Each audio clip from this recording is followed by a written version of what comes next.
You're listening to Grown and Growing with Sonia Hamlin.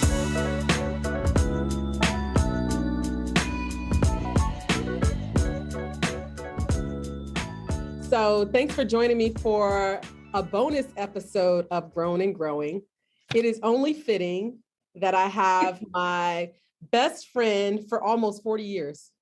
Right. 40 years here on the podcast with me today. And Myranda Stephens. Woohoo! Honored. Thank you. We have been friends for, we've known each other since kindergarten. So that's 5 years old.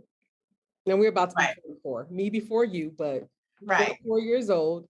And so we've been friends for a long time. And so my first episode of Grown and Growing centers on the fear. It's called Fear After 40. And it really talks about how fear manifests itself in you after you turn 40. So you've lived some life, you've done a lot of things, but yet fear still shows up for you. So I talk a lot about the areas of my life where fear shows up and what do I do to combat that fear. Mm-hmm. And I always want to have different voices on the show to, to amplify, other experiences of Black women who are in their mid 40s, like, okay, lower to mid 40s. We're still lower. Yeah. We're still, yes, mid 40s. And what their experiences are too, because I talk mostly from my own experiences. And so when I was thinking about someone in my life who exhibited fearlessness, who always went after what they wanted, I thought of you. I thought of you first, and then I thought of Derek. But since this is not a podcast that centers men, I wanted to have you here because ever since I've known you, you've always been a person to go after exactly what you want. You've always known what you wanted and went after that thing. And so that's something I've always admired about you, but we've never talked about it, right? And I know that a piece of that is your personality, but I wanted to go a little bit deeper to really figure out what drives you, because I know there's no person out there who lives without fear, right? It bubbles up. No. And so I wanted to talk to you today about, why? How is it? How do you deal with it? So the first thing is, what do you attribute this to? Like, you've always been like this ever since I've known you. You've always stated what you wanted. You always was able to persuade. I remember you got a turtle for, what got the turtle? It's just funny how you have this, great view of my life and seeing things that I guess I don't see. And it's good to have good friends who can see, the positives, the things that are, like that you don't see in yourself. That you don't see in yourself. Like the fact that you've made that observation since you said, I said I wanted to be an anchor woman in 3rd grade or 5th grade. I can't remember. We were very young and I didn't even know what that was. I was like, okay. And I'm like, I don't even remember that. But the fact that, that's so good. Well, we have good friends in our lives to help us see the great things that we're doing that maybe we don't even pay attention to. But I mean, honestly, when you ask that question, the first thing I'm thinking is like, I was born this way. I'm Lady Gaga. Like, I don't really know, but I have to say maybe confidence. Because I thought about it and I'm like, confidence builders in my life, mostly women, my mom, my grandma, my teachers, just building that confidence in me. And I just have always had that no fear to say what's on your mind. I've been a little bit of a rebel, I guess, for as long as I can remember, but not in a disrespectful way in terms of like, it's okay to question authority in a respectful way. If you really genuinely have a question or, you're confused by something, it's okay to challenge it a little bit, but, in a respectful way. And so I've just always had that freedom to just say what's on my mind and, ask questions. And I think that just that inquisitive part of me, I gotta watch my hands. It's all right. I talk with my hands too. Yeah. Just, people around me nurturing that And then that build my confidence. It just continues to build my confidence from, day one. It is true, because I do think it's part personality, who you are as a person, and also who nurtures that in you. I mean, and that's one of the things that I look at my kids. I'm very conscious about nurturing who they are, right, and not trying to change them into who I want them to be. Yes. In a lot of that ways. And so it seems like you had that in spades with your mom and your grandmother and our teachers growing Our up. teachers were great, right? They were great. They were great. We had a great education, a great environment, and you just felt like, I don't know. I left. We felt nurtured. We were in a classroom with mostly Black people. It was a Black Catholic school. Right. And they really did care, nurture, and prepare, nurture us as kids. So I think that was great. So let's jump ahead, because there's one thing about being fearless when you're a kid. And it's another thing that, when you've gone through life has beat you up a little bit. You've experienced some things, and it's a little different. So one thing that I like to point to when I talk about your fearlessness is in your career. So you, like I said, when we were in your bedroom, I do remember it being in your bedroom. When we were in your bedroom and you told me you wanted to be an anchor woman, you actually did it. Yes, I remember. That is so funny. You have such a vivid memory. I cannot tell you. I thought I'm like, okay. It happened. It happened. You said it happened. It happened. It happened. I mean, So you were a reporter. You started off as a reporter and a news anchor, and then you transitioned into starting your own in-home chef service, and now you're a real estate agent. All those things, very different. Very different. Very different. And it takes courage to be able to say, okay, I'm going to shift and I'm going to do this. So let's start with you being a reporter, because I think when it goes back to confidence, you do have to have a certain amount of confidence to step on the screen, to step in front of a camera and do what you do. It is very hard to read a teleprompter. I hated it when we fake practice. But you took your talents all the way to Idaho to become Idaho's #1 Black woman on TV. Only Black woman on television. I tell the same story all the time. I was not just the first Black anchor woman, reporter, whatever, at that station. I was the first Black employee. Not a janitor, not a nothing. First Black employee. Wow. But it's funny, right before I left to go to Idaho, I can't remember if it was my doctor, dentist, somebody I went to see before I left. And they were like, oh, Idaho, watch out. That's Aryan Nation country. And I was like, oh, what's that? And, what is that? I had never even heard of Aryan Nation. Like, I'm like, what is that? What? And then I was like, oh, okay. I mean, that could have scared the living daylights out of me. But I was like, I'm going to sign this contract. I'm going. I'm doing this because Idaho was my big break.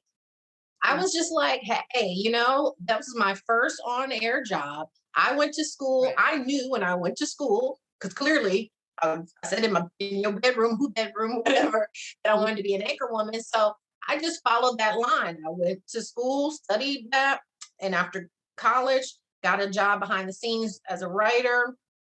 And then when this opportunity came about, I was like, let's do it, because this is what I'm going to do. I mean, what else am I going to do? This is what I set out to do. And my father and I drove our little Geo Prism from Cleveland all the way to Idaho.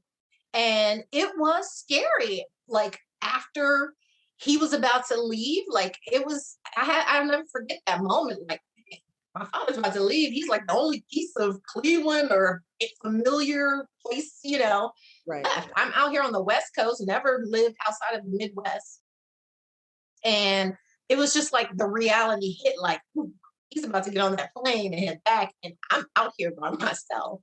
But Idaho was the best thing that could have ever happened, because it was a culture shock for me, but it got me out of my comfort zone.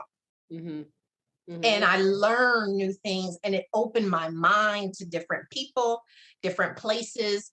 I got the travel bug after that. It just was everything. I tell Yeah. people I was tubing on the Snake River. I Don't don't even tube. know what that means. What? You just literally you're being pulled by a boat on a tube and flopping around on the river. And Yeah. I was like, I don't do this, but it was so fun. Like and to do that and to, be the little Oprah out there. And I saw one skinhead in the whole year I was there. I did. We were driving on some random road, but I was loved. So I took, those initial fears, and I just did it. And it turns out it wasn't scary at all. It was the best thing that happened to me. And when you do something like that, I mean, we were what, 20, you were 23? Yeah. I think when I you do that, was like fresh out of college. So yeah, this was, I'm hanging out with the local University of Idaho folks, Washington State. I mean, I'm partying with them. It was the best experience. yeah. And so I think when you start your career that way, it makes it easier to bet on yourself because Yes. you are able to see in real time that it's scary, but it'll also be okay. It was So okay. tell me about the chef service, because you were moved back to the East Coast. This was years later, right? Years later. Yes, jump years later. This is recent. And you have an idea again. You were about something that you want to do. You're working. You have a job at this time, and Yeah, you want to start a chef service. And right. so again, taking a jump. What made you want to start a chef service? So I mean, it's so funny. I always had thought I would own a business at some point in life. I always thought it would be much later in life, and I just was like, it's probably going to be a hair salon or something, because I was really into hair and all of that stuff. But I always thought that's after my career in TV, after I'm the big wig in Cleveland. That was my dream. And but life didn't work that way, and I was at a point where TV news was no longer fun to me. And I had met my son's dad. Our son wasn't even in the picture at that time, but he was an entrepreneur. And he told me, we were just talking, and I was just, learning about his entrepreneurial, adventures, experiences. And he told me, and I knew that I wanted to do that. And then he told me to read the book, Rich Dad, Poor Dad. And I read that book, and it was like they changed. That was a pivotal moment, in reading that, because these were things that I knew, but to have it laid out in the way it was just like, yeah, that's me. That's me. And I want to do this. So like you said, I was working at the time when I had the idea, right? But then I wasn't working. They booted me. And it was like, okay, this is why I'm supposed to do this. And I just put everything into that company. I loved it. It was my first child. Yes. And but I just that for me, it's like, if I say I'm gonna do something, I'm just gonna do it. I'm gonna go after it. So it was definitely ups and downs, but best thing, I learned from my mistakes. I learned to make mistakes and don't do it again. And I still apply those things now in my business. Just learning some basics of business, right. help me. I'm sure come in handy as you're doing real estate, which is what you're doing now. So no longer working for anyone else, completely working for yourself. Because I'll tell you, I'll back up. After the business ended, I had to go back because I was pregnant, and it was like, all right, I need health benefits. I need steady money. This business, isn't going the way we thought. So that was really what made me say I have to get back. In my mind, I would have stayed and tried to do it, make it work, but it didn't. And so I had to pivot and go back into the corporate world. But that was literally just a few years. And then it was like, okay, I gotta go back to doing my own thing. But in between, it opened up my eyes to real estate world. Right. And, because of what I was doing at that time. And that's why I just feel like everything happens I strongly believe everything happens for a reason. Yes, it's true. And I think, one of the things I want to point out is that no experience is ever wasted in your life. No. So you are, even though you think it's pointless, what you're doing, or you think it doesn't matter, eventually it comes back in some way, and you're glad you did that thing. Absolutely. And so I remember us talking about you taking the leap with your job, because you were at a crossroads. You could stay at your job where you were kind of, where it was kind of safe, right? Yep. Or you could quit. Like you set a date. Here's my. I did. I put it on the chalkboard. You set a date, and you were like, okay, do I really want to do this date? I said it. I think it was. I remember it. That conversation we had, I will never forget it. You encouraged me because I was about to back out. I was like, but because other people were saying things, and these people are not like saying these things because they don't want you to succeed, but they're afraid and they're concerned. My grandmother, when I started that business, when she was living, she's like, no, Randy, you didn't, my nickname, you didn't quit your job, or you didn't, you gonna do something else. But I mean, you're supposed to stay and work there for 40 years. you are. What do they get? A pension. A pension. They ain't giving them out like candy no more. No way. But it's like, these old thoughts and these, unfortunately, we're just it's the design of society that you go to work. I mean, you go to school, get a job, do this, succeed. That's what you do. Everybody, it's not for everybody. It's not. And it's so funny you say that, because you haven't listened to the podcast yet. I'm gonna send it to you, but you haven't listened to it yet. But that's exactly what I talk about. I mean, I feel like that's where I was in my life. I was, when I turned 40, I was kind of like in a depressed state. I was like, oh, I am here. I am 40. I did all the things my parents told me to do. Went to college, got, in the order they told me to do it. Yeah. And here I am. I felt like my day was the same thing every day. I would come home. And so I was like, I needed to break out of that monotony of doing the exact same thing, which ultimately led me to starting this podcast. So, you decided to stay with what you had wrote on your vision board, your board, and not, jump. It actually ended up, I mean, do you mind telling the story about how it ended up that because you were thinking about, okay, I'm gonna stay, but I think the universe pushes us in the direction totally they want us to go. Yeah. And so, you were thinking about like, oh, waffling, should I not? But ultimately God made that decision, was like, no, girl. Right. I mean, people don't be keeping count of how many times I don't got booty from something. Because I tell you, but in let me put my disclaimer and look straight into the camera. Never has it been about job performance. Okay. She'd been let go, but it wasn't because she didn't do a good job. Remember, she said she was saying what she meant and say what she think and ask the questions that carried over. This is what it was.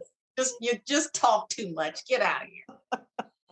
So, I mean, I totally was doing it. I was backpedaling, starting to think, well, I can try to do this and make some more money and do my real estate on the side, because real estate has been on the side for years now. And I was just like, and then this is happening and that is happening. I was coming up with so many different ways and reasons why I should wait. But I wrote it on my chalkboard, and the universe just made it happen. And literally, I kid you not, it was like almost exactly 1 month shy of what I put on my board. Oh, wow. Like crazy. Because I knew, and what you ultimately knew deep down, is that this is what you were meant to do. Like I was like, girl, you said it. Nobody else. You said it. You were, and you were that strong voice. You were like, you gotta be hit upside the head or something like that. Well, God gotta hit you upside the head. It was so funny. He kept throwing pebbles at you, and then he just hit a brick. Like, girl, the brick done hit you many a times. I think it's time for you to stop being hit with the same lesson. But I needed to hear that from you, because I wasn't getting that same message from everyone. You know what I mean? So that's why God puts people in our lives too, because you've seen it from the beginning that I'm this girl that just is a little different, maybe. But you saw that and you encouraged that because I had my fears. My fears could have totally made me say, and put up with some stuff that I didn't have to put, longer than I should have. So yep. And I truly believe that God makes you uncomfortable on purpose so that absolutely it opens your eyes to what could be. Yep. And so it's important for you to take that lesson because look, I don't want to be learning lessons more than once. Right. I would like to learn them once and move on. Exactly. So since we're talking about fear, and like I said, you've always been this confident person who, even though you were scared and you still make the move, you still do the thing. I think you probably get some excitement out of that, doing something different and doing something new. But I got a short attention span. Has your perception of fear changed since you were 40? Right? I mean, since you've been in your 40s, since we're now adults, probably, 40 is probably the year that I remember my mom being an adult the most. Like, you know how you don't think of your parents as having, like, they're just always old.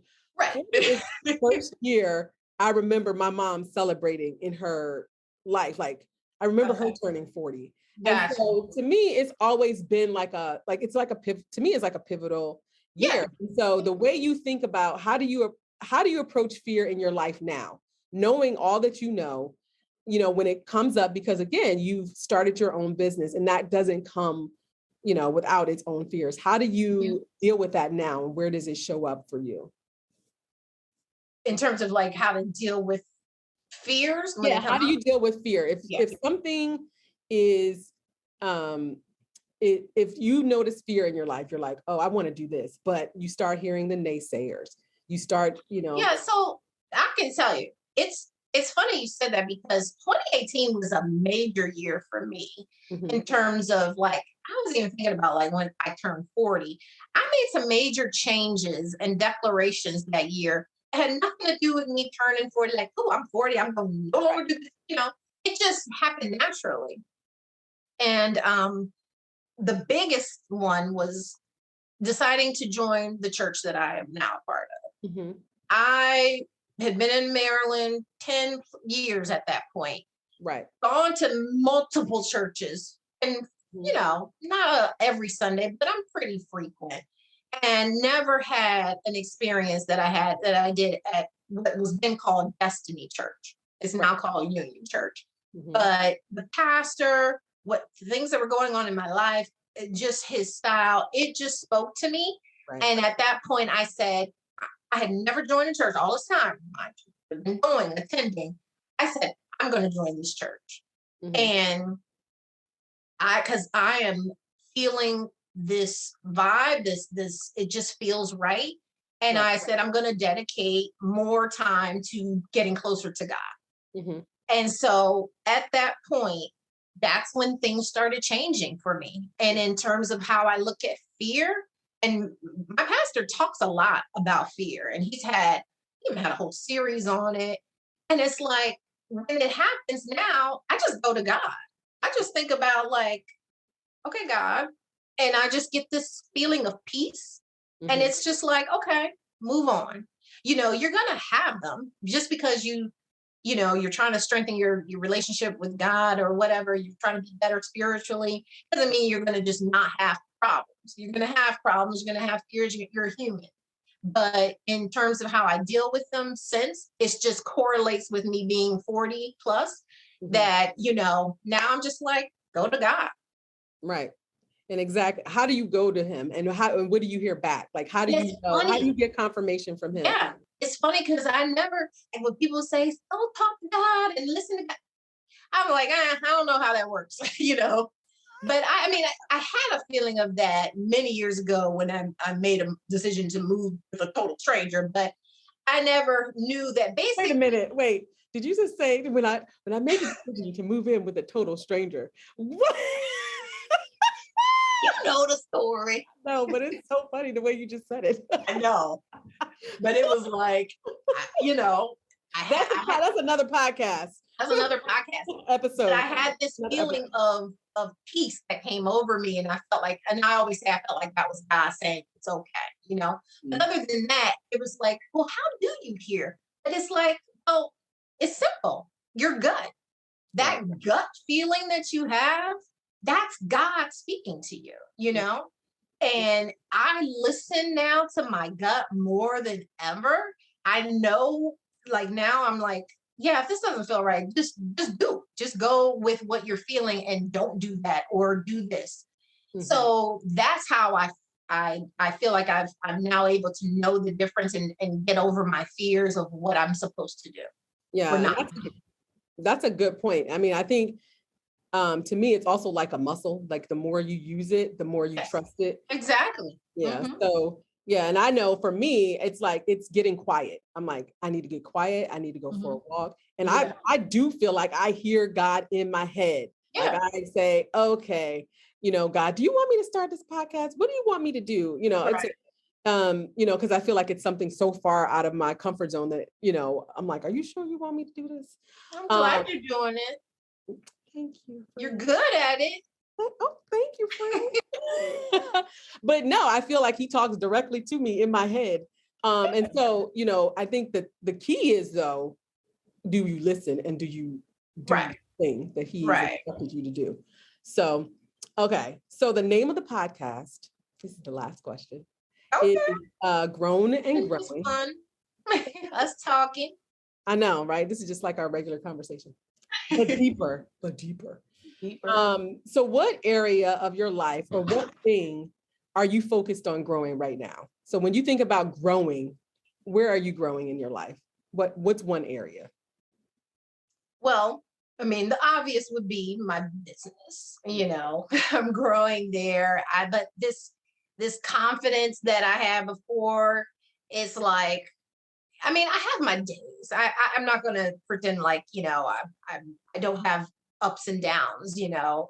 But the confidence has grown and it continues to grow for me, which is just a good thing for my business and, you know, just overall, you know, family, everything. So what was the especially the business you're in, because you can't be a shy person and sell somebody a house. I mean, first of all, a house is a big purchase. Major. It's a lot of money. You got to trust the people. You got to really trust the person that you're doing, that you link up with to be your realtor. And the reason I think you're so good at it is because you're so competitive. I'm like, look, if you want somebody to negotiate on your behalf, get Myranda to do it, okay? She will negotiate my whole life out your deal. But no, I think it's the perfect role for you. You know, there are aspects of it that fit your personality so well. So I think, you know, it is, you know, I don't know if it's the final thing, but I think it's the thing that fits you perfectly right now. It feels good, you know, and I'm going to take this moment to say, because I don't really say it ever, but I'm always thinking it. It's like people will say, oh, you used to be in TV? What? You don't miss TV? And I'm like, y'all, saying that, when I hear that, it sounds like, you don't miss people telling you what to do? Like, no, I don't. Like, no, I don't. I mean, yeah, TV was glamorous, it was fun, but it was a good 12-year run, you know?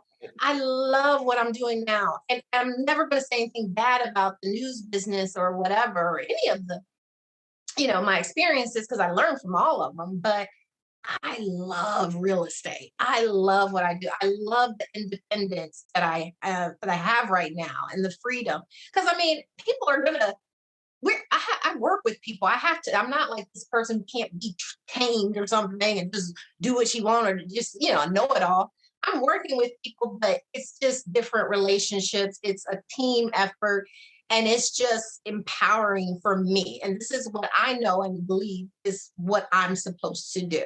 Right. And because you use elements of your TV experience in your videos. I sure do. Because I mean, that's who I am. I mean, that was a part of my life. That was a major, you know, chapter of my life. And those skills will never die. I can use them wherever I, you know. So it just makes sense. Yeah, that's how I try to stand out. But yeah, I don't, like you said, I don't know if it's the final chapter, but I'm loving it. Awesome. And you're doing a great job. You're doing a Thank you, a ma'am. good job. You're doing a good job. So thank you for joining me on my podcast. Grown and Growing is my first guest. Thank you for having me. Awesome. Thank you.